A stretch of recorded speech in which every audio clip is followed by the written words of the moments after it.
बंगाल में बीजेपी 200 के पार जा रही है। तमिलनाडु में एक्टर विजय की पार्टी सबसे ज्यादा सीट लेकर आई है। ममता बनर्जी, एम.के. स्टालिन और गौरव गोगोई ये तीनों अपनी ही सीट से हार चुके हैं। 50 सालों में देश में पहली बार कोई भी कम्युनिस्ट सरकार नहीं बची है। आसाम में बीजेपी तीसरी बार, हेमंत दूसरी बार वापिस आ रहे हैं। विनर्स जीत गए और एक बार फिर से ईवीएम खतरे में आ रही है। ईवीएम जिस हिसाब से हैक हुआ है, मुझे नहीं लगता ये पब्लिक का रेस्पॉन्स है। मैं तो डोर टू डोर करी।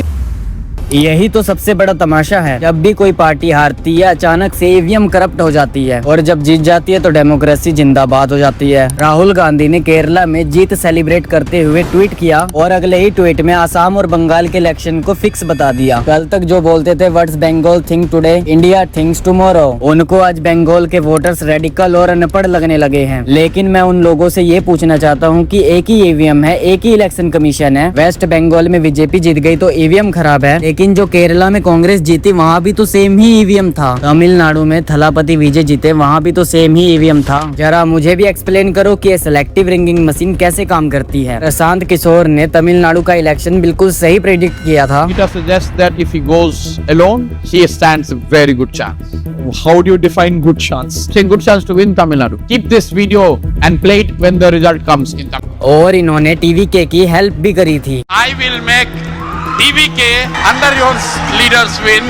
That is why I am here. इससे पता चलता है कि हम सबके अंदर एक छोटा सा प्रशांत किशोर रहता है। अपनी लाइफ कितनी भी खराब चल रही हो लेकिन दूसरों को एडवाइस एकदम टॉप नॉच देते हैं। जरा एक एक करके डिटेल में बात करते हैं कि क्या हुआ है, क्यों हुआ है और कैसे हुआ है और इस पे क्या मेल्ट डाउन चल रहा है। ये सब समझते हैं आज के इस एपिसोड में।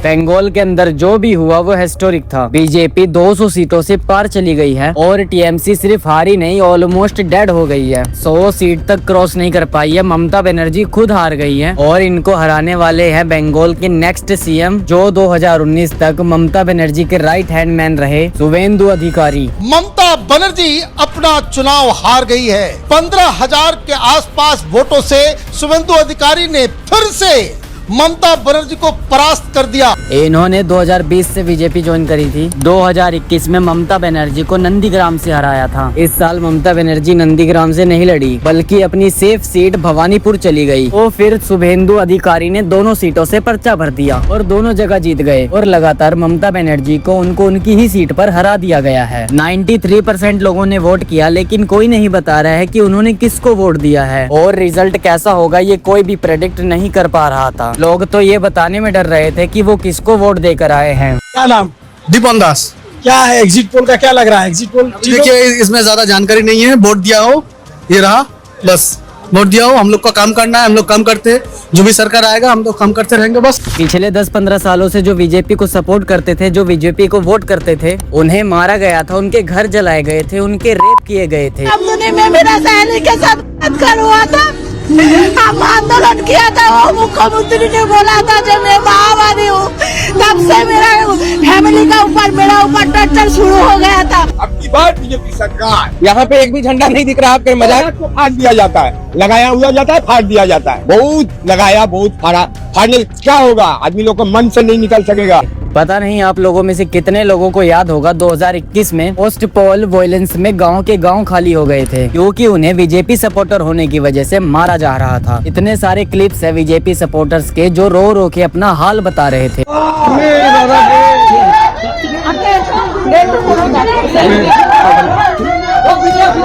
एक डेमोक्रेटिक देश में ये सब होना एक शर्म की बात है। आपके फेवरेट यूट्यूबर्स आपको क्यों ही बताएंगे ये सब बातें, क्योंकि उनकी आइडियोलॉजी आड़े आ जाती है। तो इस बार सारे लोग खाली सिर झुका के बातें सुन रहे थे। कोई वेब दिखाई नहीं दे रही थी लेकिन एक मैसिव अंडर करंट था। अभी ये सारे लोग बंगाल की सड़कों पे घूम रहे हैं और खुशी मना रहे हैं क्योंकि वो डर डर के थक गए थे। फाइनली उनके वोट ने उन्हें आजादी दिला दी। लेकिन हारे हुए पॉलिटिशियन ट्विटर पे जाके बोल रहे हैं ये इलेक्शन तो रिग्ड था। ईवीएम जिस हिसाब से हैक हुआ है, मुझे नहीं लगता ये पब्लिक का रेस्पॉन्स है। मैं तो डोर टू डोर करी हूँ। ये लोग जमीन से इतना ज्यादा कट चुके हैं, नो वंडर कि ये लोग चुनाव नहीं जीत पाए। इस बार बंगाल के इलेक्शन ट्रूली हिस्टोरिकल इसलिए थे क्योंकि इस बार के इलेक्शन के दौरान कोई भी बड़ी वॉयलेंस नहीं हुई और ऐसा कई सालों बाद हुआ है। 2021 में वॉयलेंस हुई थी तो लोगों ने बोला सेंट्रल गवर्नमेंट ने सिक्योरिटी फोर्सेस नहीं भेजी थी, लेकिन इस बार सिक्योरिटी फोर्सेस भेज दी और कोई वॉयलेंस नहीं हुई तो सेम लोग कंप्लेन कर रहे हैं, बोल रहे हैं अरे इतनी ज्यादा फोर्सेस की क्या जरूरत थी भाई, और टीएमसी इतनी बुरी तरीके से क्यों हारी। इसका एक नहीं 3 मेजर कारण है। पहली और सबसे बड़ी वजह थी वुमेन सेफ्टी। वुमेन सीएम के स्टेट में वुमेन क्राइम पर वो चुप थी। आरजी कंद्रेश, खाली, दुर्गापुर मेडिकल कॉलेज के इंसिडेंट, इन सब के बाद क्या स्टेटमेंट आया, ममता बनर्जी ने खुद बोल दिया ये लड़की 12:30 बजे बाहर क्यों जा रही थी। How they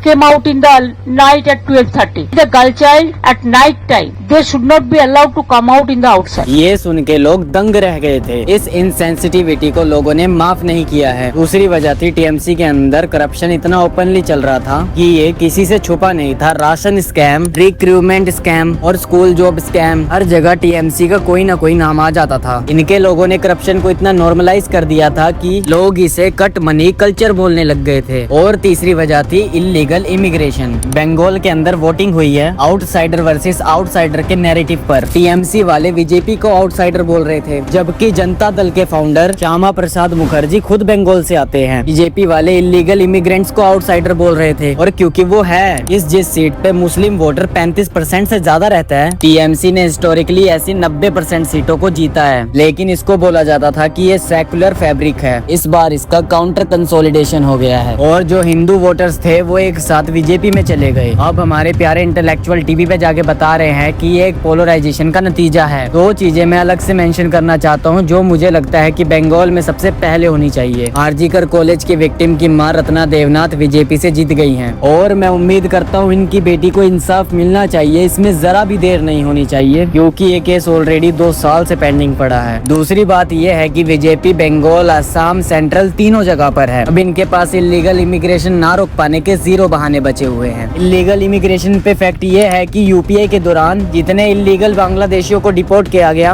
उतने बीजेपी की सरकार में डिपोर्ट नहीं हुए, और जिस चीज का बीजेपी सबसे ज्यादा ढोल पीटती है उस चीज में उनका एक्चुअल परफॉर्मेंस कांग्रेस से भी बेकार रहा है। लेकिन अब ये टॉप प्रायोरिटी होनी चाहिए। जो आ गए हैं उनको डिपोर्ट कर दो और अब एक भी इलीगल इमिग्रेंट अंदर नहीं आना चाहिए। अब बात करते हैं आसाम की। बीजेपी तीसरी बार और हिमंता दूसरी बार पावर में आए हैं, लेकिन सबसे ज्यादा शॉकिंग कांग्रेस के साथ हुआ। कांग्रेस के सीएम फैज और एक्स सीएम तरुण गोगोई के बेटे गौरव गोगोई अपनी ही सीट जोरहाट से 23,000 वोटों के साथ हार गए। पवन खेड़ा ने इलेक्शन के दौरान हिमंता की वाइफ के अगेंस्ट जो फॉरेन पासपोर्ट, यूएई प्रॉपर्टी और यूएस में कंपनीज के एलिगेशन लगाए थे वो डॉक्यूमेंट्स फर्जी निकल गए। इनको भागना पड़ा और इन्होंने एंटीसिपेटरी बेल ले रखी है। और हेमंता ने जो उसके बाद बोला था वो वायरल हो गया था, पवन खेड़ा को मैं पेड़ा बना दूंगा, मैं इसको अच्छे से पेलूंगा। और इसके बाद पवन खेड़ा नजर आना ही बंद हो गए। अभी वो रिसेंटली टीवी पे आए थे, विजिबली थोड़ा डिस्ट्रेस दिख रहे थे, दाढ़ी बड़ी हुई थी, थोड़ा परेशान लग रहे थे, तो क्लियरली ये एपिसोड उनके लिए काफी मुश्किल रहा होगा। ये फॉल्स डॉक्यूमेंट वाली जो हरकत थी वो आसाम के अंदर बहुत बुरी तरह से बैकफायर करी कांग्रेस के लिए, क्योंकि जब वो डॉक्यूमेंट फौज निकल गए तो कांग्रेस की क्रेडिबिलिटी 0 हो गई थी।